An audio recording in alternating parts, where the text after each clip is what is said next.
Welcome back to Porsche Top 5. Get your cameras out, because today we're joined by a little star, the infamous Porsche 550 Spyder. It was the very first Porsche model purposely built for racing, and that's our start into this Top 5.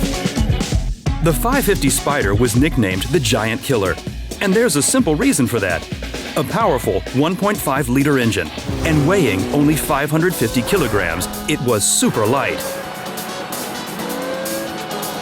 The power-to-weight ratio was the main reason for the 550 Spyder's glorious victories at the world's most famous races. This led to a lot of wins against bigger and more powerful race cars.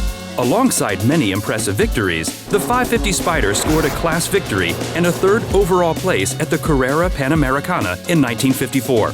2 years later, Umberto Maglioli went on to score a magnificent overall win at the Targa Florio. At the same time, famous drivers like James Dean made the 550 Spyder quite popular, but we'll come to that later. Next in line is our top 4, the chassis construction. The chassis construction number of this car was 550, and that's what determined the model's famous name back then. The chassis itself was optimized for racing, and you can see that.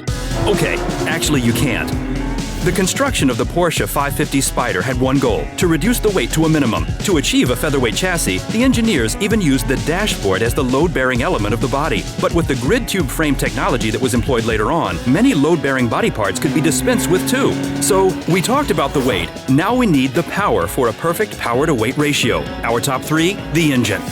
Let's start this topic by honoring an Austrian engineer. No, not Mr. Porsche himself, but Dr. Ernst Fuhrmann, the man that developed the so-called Fuhrmann engine, a 4-cylinder boxer engine with 2 overhead camshafts per cylinder bank, driven by bevel gears and a built-up Hearth-type crankshaft.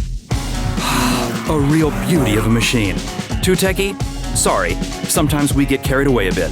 So let's talk numbers. The 550 Spyder was powered by 110 horsepower and boasted a top speed of nearly 220 kilometers per hour.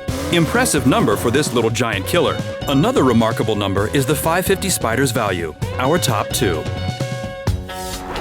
Porsche originally built just around 90 units of the 550 Spyder.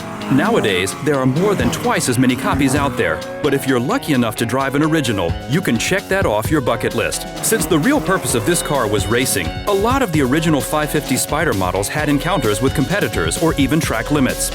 So it's actually quite common to have restored models on the market. But whenever there's a 550 Spyder changing hands, the prices know no limits. It really isn't rare to see price tags of several $1 million. As we know, the racing heritage is not the only driver of these prizes. It's the rebellious image that goes hand in hand with the 550 Spyder. Our top 1, the fame factor. Porsche was pretty unknown to the US market back in the 50s. The American customers demanded giant cars with even bigger engines, preferably V8s. Compared to that, the 550 Spyder was quite grotesque, but it was the rebellious image that catered to a certain fame factor of the Porsche 550 Spyder. And that also convinced a young actor in Hollywood to buy one of the first units in the USA. A young Hollywood star who was also a motorsport fanatic. You know who we're talking about, James Dean. His 550 Spyder also got the nickname Little Bastard and had the iconic racing number 130 on its side. Sadly, as we all know, the young James Dean was involved in a horrific crash and did not survive it. This tragedy will always be connected to the Porsche 550 Spyder. But we know for sure that his legacy will live on in the form of this beautiful sports car. From one legendary race car to another, next time we follow the path of Captain Ahab and take a look at Moby Dick. See you then, guys.